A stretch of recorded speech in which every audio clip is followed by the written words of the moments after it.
আমার বাবু হওয়ার সময় যখন বাবার বাড়িতে এসেছিলাম, তখন আমার প্রতি আম্মুর যত্ন দেখে ভীষণ অবাক হয়েছিলাম। অথচ আমার বড় ভাবির যখন বাবু হবে, তখন ভরা পেট নিয়েও বড় ভাবিকে দেখতাম কাজ করতে। আমার গর্ভকালীন সময় যখন 6 মাস, তখন থেকেই আম্মু বারবার বলছিল তাড়াতাড়ি বাড়ি চলে আসতে। অথচ আমার ভাবির যখন 8 মাস পেরিয়ে 9 মাসে যাবে, তখনও আম্মু ভাবিকে বাবার বাড়িতে যেতে দিতে চাননি। আমি শুধু ভাবির সময় আর আমার সময়গুলো অবাক চোখে দেখতে থাকলাম। আমার বাবু হওয়ার পর আমি বাবার বাড়িতে থাকলাম 3 মাস। অথচ আমার ভাবি তার বাবার বাসায় ছিলেন কেবল 40 দিন। ভাবি তখন বিনা বাক্যেই চলে এসেছিলেন। বাবুর 40 দিন থেকে বাবুর কাপড় ধোয়া থেকে সব কিছু ভাবিই করত। আম্মু মাঝে মাঝে করে দিত।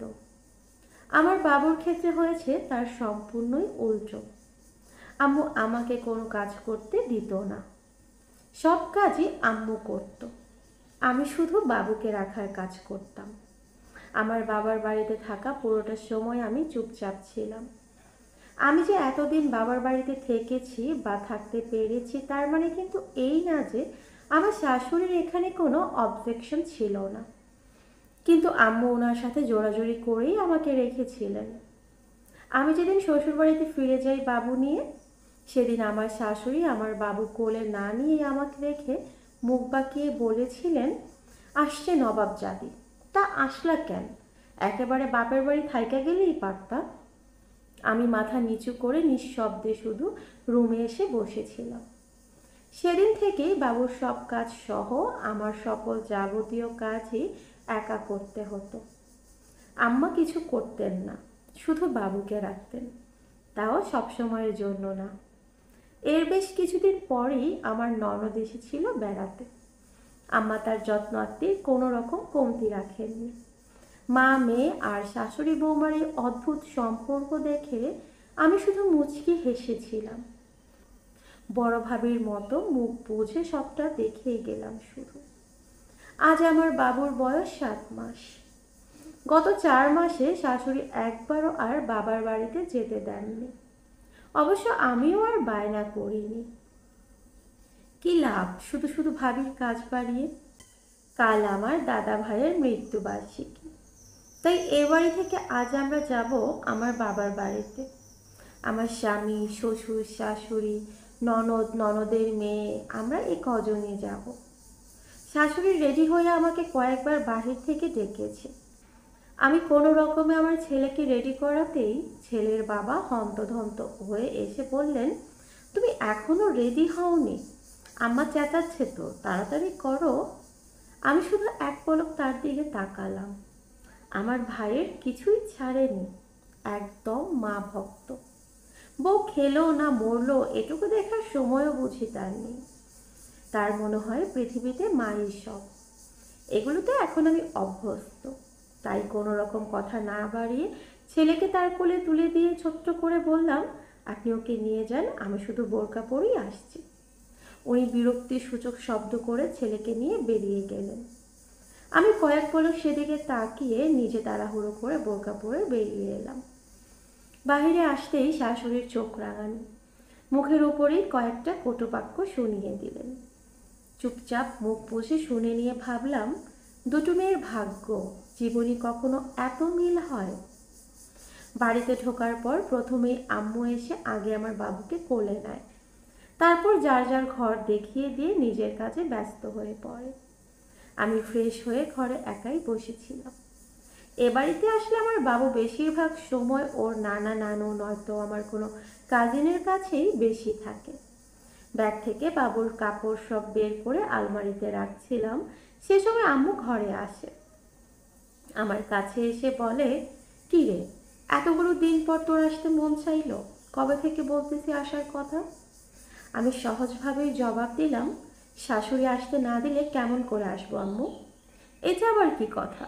তোর শাশুড়ি আসতে দেবে না কেন? আর জামাই কিছু বলে না? সে তোকে আসতে বলে না? তুমিও তো ভাবিকে বাবার বাড়িতে যেতে দাও না। ভাবি কি জোর করে যায়? নাকি ভাইয়া কখনো ভাবিকে তার বাবার বাড়ি যেতে বলে?